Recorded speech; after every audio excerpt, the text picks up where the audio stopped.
Hey, say, man, it's your boy YB Puerto Rico, aka Surf Garden. I'm rocking with Mike D, man. One-on-one with Mike D.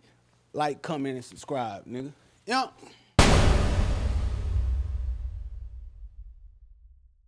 Mike Price died a long time ago. That was the guy who I know the with name. Screw. Yeah, he's synonymous with Screw. Yeah. Him and Screw had a time together, and it's a thing. Did he create slow chopping? I mean, not chopped and slow, the slow down, or did Screw? You know what I mean? But they were Well, together. I thought Daryl Scott Daryl Scott was had originally. he wasn't slowed down. Oh. He would see, like, and even Michael Price, they would slow it down to the tempo of the turntable. So you got 33 to 45. So 45 goes faster. Yeah, 45, 33 is rotations per minute. Yeah. Yeah, you know that your means thing. it goes around 33 times, it goes around 45, and then you have 77s. Yeah. So when you push it all the way down, it slows 12-inch records down. Yeah. You know what I mean? And then one day he was out there on Calumet, and his batteries went low. This is an infamous story. That's why you're probably thinking Daryl Scott. Daryl Scott told the story about Michael Price. When he was on Calumet, they used to be shooting dice, and the batteries went low. And when everybody heard it kind of going, oh, love, like, man, hold on, we gonna try. So he started doing the parties like that. Remember house parties back in the game when everybody was going? He'll have a blue light, and then it'll be, his thing was to slow the records down at the parties. Yeah. Screw took it and put it on tapes. And went to chopping it and mixing it. Made it a thing. Yeah. You know what I Made mean? it a But rest culture. in peace, Michael Price, man. He don't get enough credit. Like, rest in peace, DJ Screw, and also represent. Yeah, and Rest definitely in rest in peace. peace Michael Watts, like a mug. Yeah, just recently passed. But How you feel about that, brother? Watts was my dude, man. Even though we had a rocky beginning and we had like a 12, 13 year of really not messing with each other. But after we got on track, we was thicker than thieves. You know, I'm talking about pull up to my house, come sit up in the living room, and we been out laughing and kicking it, you know, hour, 2 hours. And, you know, if he got something going on, smack, I pull up. If I got something going on, he pull up, you know what I'm saying? Now, Watts was my dude. He really was. And That 12 to 13 year span, Smack, was that when y'all were younger? I was 22 to, it was 97. Cause what? During the height of the Yeah, Swisher I House? sat and watched.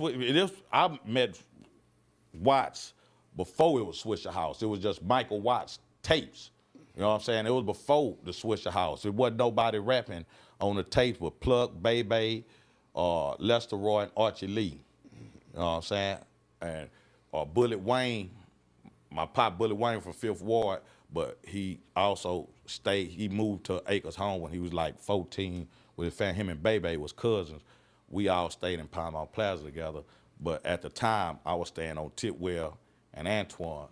And Bullet Wayne was Michael Watts' one-man street team, because Bullet Wayne messed around in all the little nooks and crannies and crevices and the traps. He knew everybody messed with Bullet Wayne, because Bullet Wayne was cool. He was that dude, you know.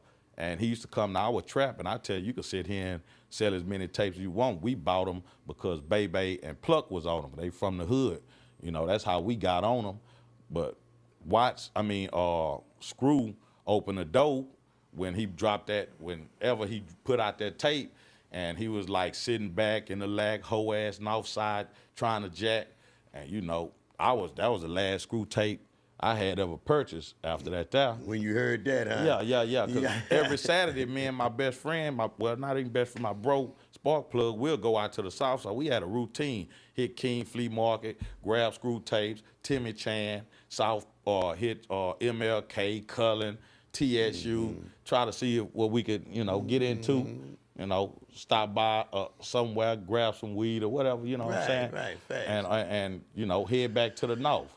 And you know, you first heard that, you was done with us then. Yeah, man, that was because I never entertained that north side South, but you know, I was like, put an address on it, fam. And we didn't know the address. If we'd have knew it was one, and I tell people this all the time, bruh, It's crazy to hear that this one neighborhood was accountable for all the Well, anger that we had. but it really wasn't that one neighborhood because people from all over was getting everybody, even Southside cats was getting Southside cats. We But found out about that. yeah, Rosewood just made it a thing. You know what I'm saying? They all of them had screwdrivers tattooed They on took them. the credit for whatever going on. Yeah, We want all the smoke. Yeah, and then once everybody know that they was plugged for it, then everybody start stealing the cars and spray painting Rosewood on it, and the car be dumped in Lake Houston or something. You know what I'm saying? And we done it before. We popped somebody for they swingers, and you know they spray painted Rosewood